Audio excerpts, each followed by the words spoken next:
Hi guys! Ang topic natin ngayon ay kung paano nga ba mag-generate ng Shopee link sa Involved Asia. Punta lang tayo sa ating apps sa Shopee. Tap natin yung apps ng Shopee. Wait lang natin guys, naglo-loading pa siya.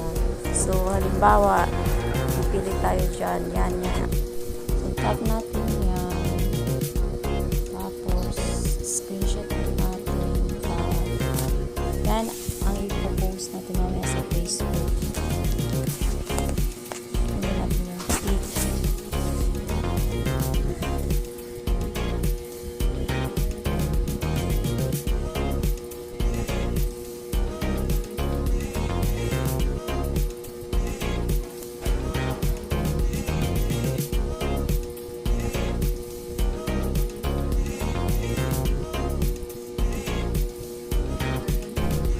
Sa view shop. So, ayan guys. Yan yung mga tinitingnan.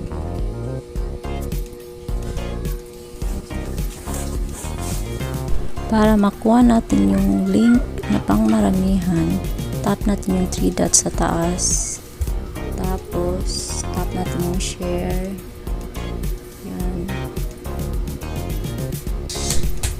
Tapos, ayan yung link na sa baba. Tap natin yan para i-copy natin yung link. Then, refresh lang natin para mapunta tayo sa main menu. Tap natin yung apps na Involved Asia. So, ayan na guys. Mapunta na tayo sa ating Involved Asia. So, yan, may 3 line dyan sa taas. Tap natin yan. Tapos, tap natin yung promotion. Tapos, lalabas yung generate, deep link generate. Yan.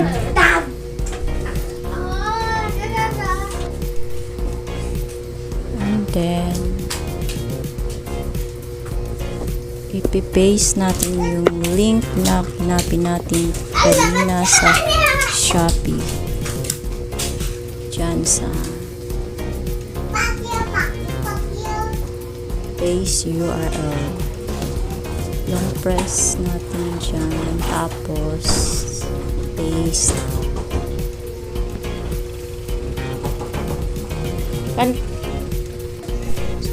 So, ganyan guys. Pag naka-paste na dyan, automatic na lalabas yung advertiser. Tapos dyan sa baba, tap natin yung link generator para lalabas yung new code natin.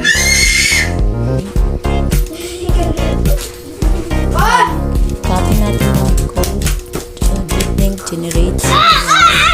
Yan ang i-paste natin mamaya pag nag-post tayo sa Facebook natin.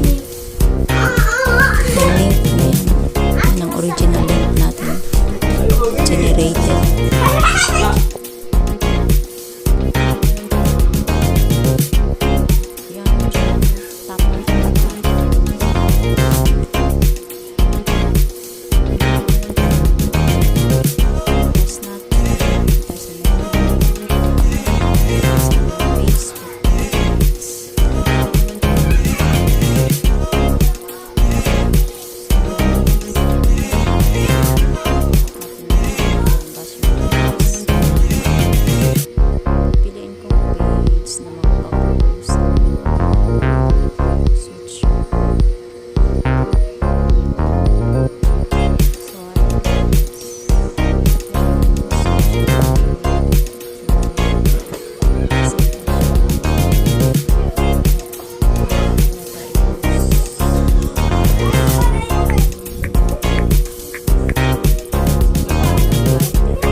Pagkatapos natin malagyan ng title, long press natin para malagay yung link dyan, ma-paste.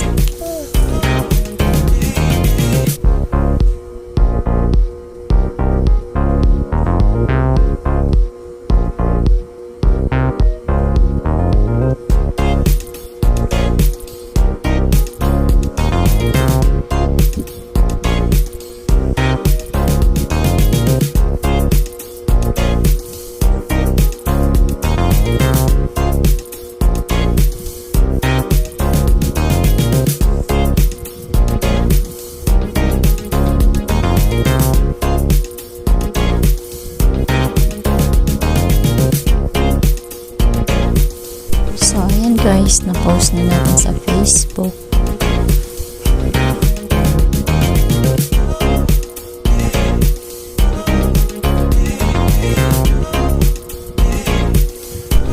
So, try natin i-open yung link. So, ayan. Dito na tayo sa kanilang shop. In just one click, o diba, pang maramihan agad, isang post lang.